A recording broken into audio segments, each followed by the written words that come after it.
away we go. Obviously, you run a very successful club. What do you think are the keys to hosting a successful evening at your club? Well, where to start? It's a big one. Yeah, fair enough. That's all right. Basically, I'd say the music and the DJ is a very good fundamental start to a night. It's a nightclub. People come to listen to music. They also come to drink. But if you haven't got the music right, then everything's gonna, fall apart from there, basically.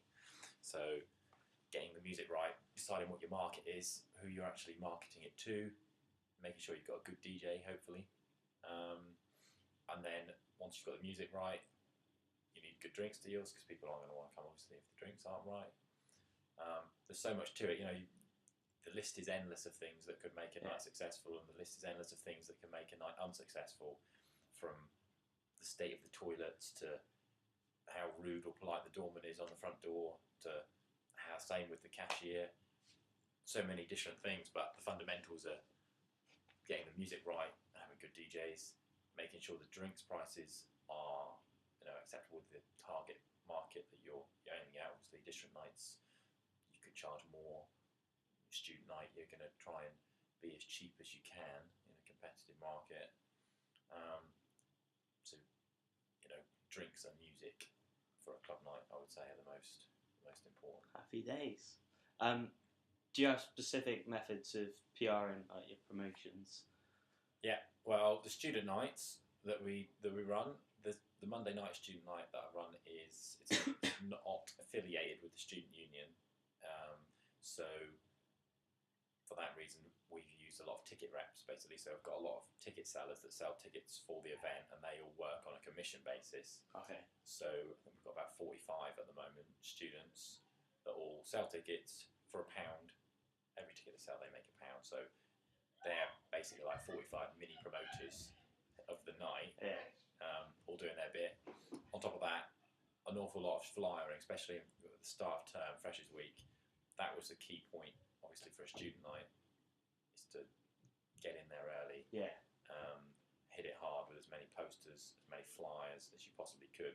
The launch night of our student night on the Mondays, we gave away 1,500 free tickets for the first night, just to try and get that. It was a new night, the Mondays. 213's done Wednesday nights, student night, very successfully for a long time, but Mondays was something very new. So we gave away 1,500 tickets to try and launch it in a big way.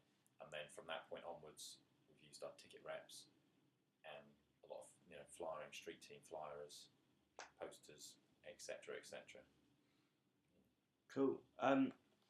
For nights when you have specific events, such as a guest DJ playing, do you put more emphasis on the advertising of the night? And if so, how? Yeah, the Saturdays that I run, I book a lot of big DJs for that. The Saturday just gone this week, I had a lot of big DJs playing.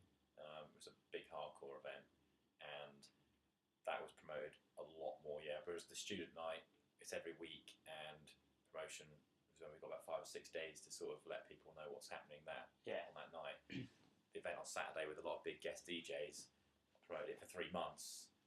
It was, we got 25,000 flyers made rather than sort of 2,500. Yeah. Absolutely, hammered it. A lot of online promotion as well. We use Facebook a lot, which we also do for the student night. The way that you promote over the years has changed. I've been promoting for 7.5 years. 7.5 years ago, you'd put the odd thing on a message forum, and it was all flyers, posters, word of mouth, people flying on the street. Now, especially in the last sort of 2 or 3 years, it's shifted a lot to online and internet-based stuff. And Facebook is promoter's best friend, which most people have probably noticed from the amount of spam they get from promoters. But Facebook is really important. But when I've got a big guest DJ, then there's a lot more spent on promotion, because obviously you've got something that people will hopefully recognise. If you're spending money on a DJ, you hope that people would know who that DJ was. So the more promotion you're going to do, if you've got something which is a bit more generic, just cheaper drinks, and you haven't got anything specific to really sell to someone, then you promote it in a slightly different way. Happy days. Cool. How did you get involved with hosting like student nights through the university? Yeah. I know you're saying like your Monday nights, not specifically through uni. Do you have any idea like the Wednesday nights, like how they go about that? Or Yeah, well they've got their nights officially sort of affiliated with the student uni on Wednesdays. So C103 pay a fee to the student union every week to be the exclusive sort of official Wednesday night. Oceana pays on Mondays to be the official Monday. Wow Nightclub on the Barbican do the Tuesdays. So C103 pay, that gives them exclusive, promotion rights within the student union for Wednesday nights. What was the question exactly then? What? Oh, it's just like how you go about it, but the fact you said that you pay them a fee, that's quite. I didn't know. Yeah, and then the student union put that towards all the refurbishments they do every year. All right, nice new toilets and all sorts of things. Do you offer clubs a discount or certain deals? And is that through sponsoring them or?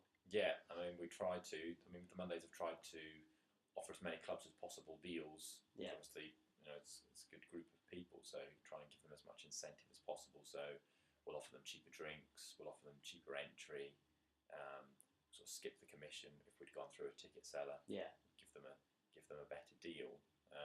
We're also in talks at the moment with a few clubs about sponsoring them financially as well.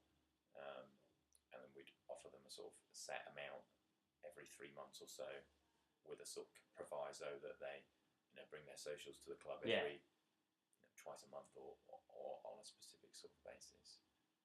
Happy days. Regarding your promotional staff, is there a team employed all year round, or do you? Yeah, I mean, for the student nights, obviously through the summer and stuff, there's no students around, so not much then. But the rest of the time, we've got for the student night, the ticket sellers. Obviously, they're a big team of them, about 45 of them, which are working all the time. They're given flyers every week, posters every week. They put their contact details specifically on the posters. People can go to them to purchase tickets. So, like I said before, they're kind of like a mini promoters in themselves, or just doing their own little bit. And for the Saturday nights, we've got a street team that go out every Saturday, offering discounts and free shots and stuff. And they work all year round. But just Saturdays generally for the Saturday nights. Cool. This next question is flowering pastry and a technique used. You kind of answered that already. Yeah. Again, I was going to ask how many flyers do you go through and advertise in a night? But well, that's changed a lot. It's like I was saying before with the online stuff. Yeah. When I first started promoting nights, sort of 7.5 years ago, I would get through probably 4 or 5 times as many flyers as I do now. But it's all moved. It's shifted so much towards online.